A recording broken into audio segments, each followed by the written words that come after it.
बुद्ध के जीवन की विलक्षण घटनाओं में सबसे बड़ी घटना वो थी जब उन्होंने अपना राजमहल त्याग दिया था। बुद्ध की मजबूरी सोचकर मैं कई बार परेशान होता हूँ और फिर मैं सोचता हूँ कि काश यशोधरा जैसा व्यक्ति तो सबका होता। बुद्ध की सच्ची कहानी क्या है शायद किसी को नहीं पता। मैं जिस कहानी की बात कर रहा हूँ, मैत्री शरणगुप्त नाम के एक बड़े प्रसिद्ध कवि ने यशोधरा नाम की पुस्तक में वो कहानी लिखी है। भूमिका में जिक्र किया है कि बुद्ध बचपन से ही थोड़े से वैरागी किस्म के व्यक्ति थे। उनकी कुंडली देख के ज्योतिष ने भी बताया था।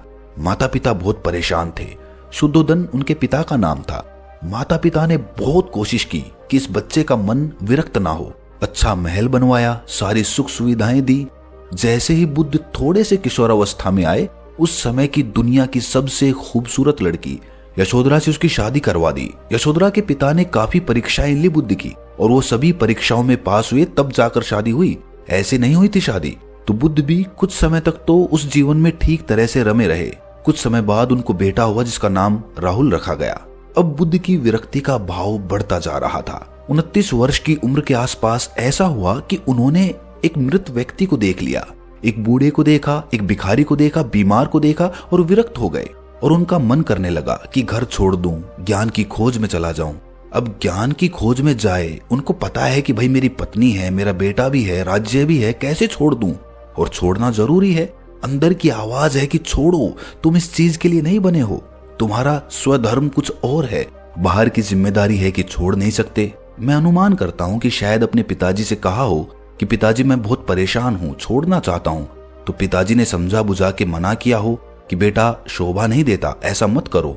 हो सकता है पत्नी से भी बात की हो। पत्नी ने भी कहा हो कि ये क्या बात हुई, हम सबका जीवन तुम्हारे भरोसे है।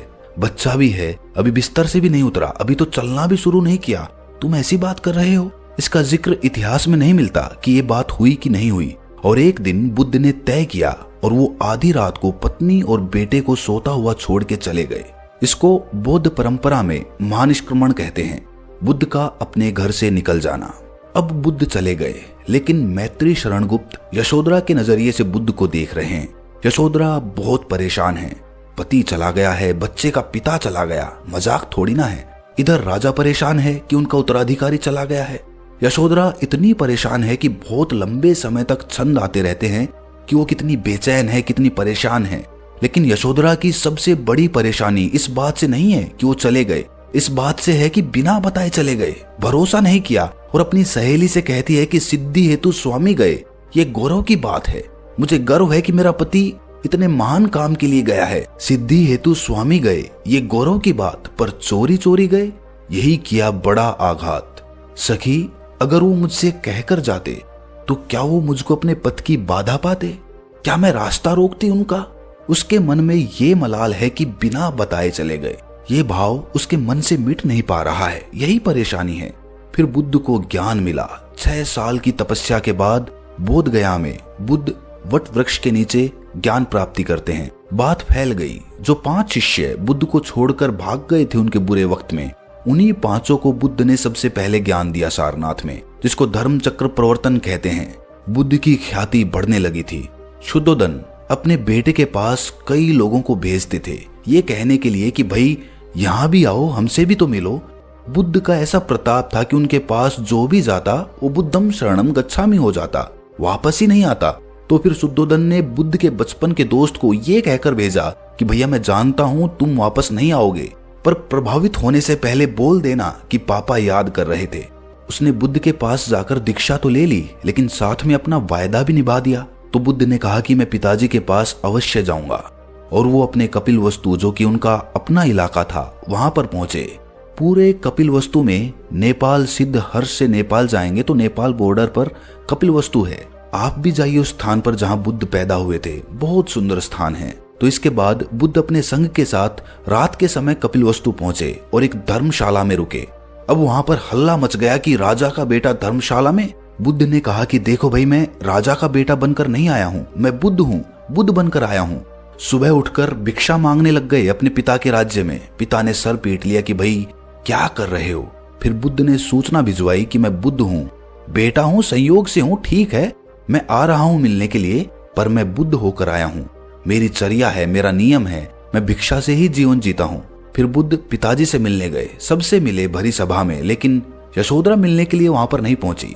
उसके मन में दर्द था कि छुपकर क्यों गए, बताकर जा सकते थे। बुद्ध ने पूछा पिता से कि यशोधरा कहाँ है। वो बोले कि वो कह रही है कि अगर बुद्ध मिलना चाहेंगे तो खुद ही मिलने आएंगे, मैं क्यों जाऊंगी मिलने, भाई मेरा भी तो आत्मसम्मान है। बुद्ध मिलने गए। सोचिए कमरे में यशोधरा बैठी है, राहुल साथ में है। अब राहुल थोड़ा सा बड़ा हो गया है, 6-7 साल का है। बुद्ध यशोधरा से मिल रहे हैं तो आपके मन में आ रहा होगा कि उन्होंने वहां पर माफी मांगी होगी, कहा होगा कि मैं बिना बताए चला गया, इसके लिए मुझे माफ कर दो। लेकिन बुद्ध ने यशोधरा से कहा भिक्षाम देही, यानी कि मुझे भिक्षा दो।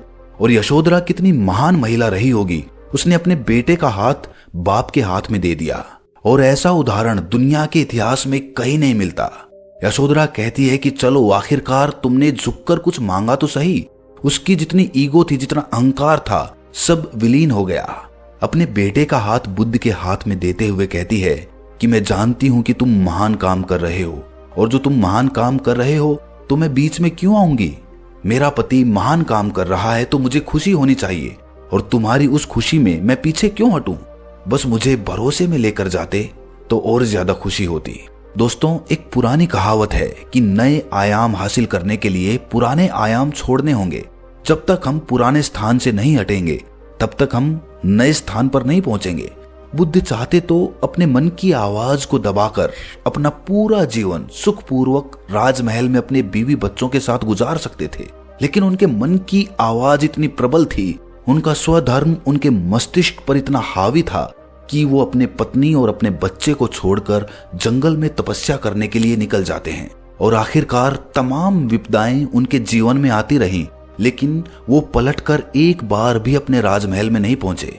बीच में छोड़कर आ सकते थे कि मुझसे नहीं हुआ, लेकिन उन्होंने जो अपने मन में संकल्प लिया था, उन्हें पता था कि एक बार ये संकल्प पूरा होने के बाद अपने परिवार का ही नहीं हेतु पूरी मानव जाति को मुक्ति का मार्ग दिखला पाएंगे।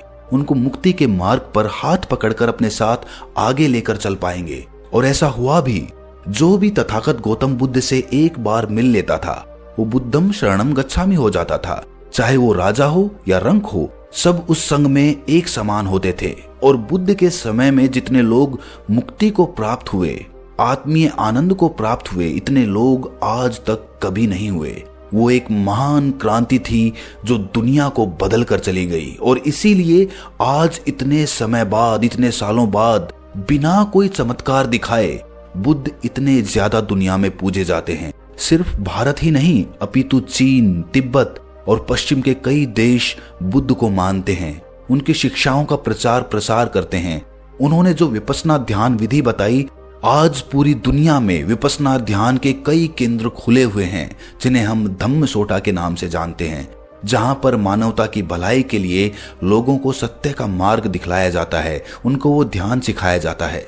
बुद्ध ने वेद, शास्त्र, बाइबल, कुरान सबकी शिक्षाओं को नकार दिया था। वो उसे ही सत्य मानते थे जो प्रमाणित था, जो सामने था। जो सामने नहीं है, आंखों को दिखाई नहीं दे रहा है, जो प्रत्यक्ष नहीं है, उसको उन्होंने कभी भी सत्य नहीं माना। वो सत्य मानते थे दुख को, दुख की विद्यमानता को।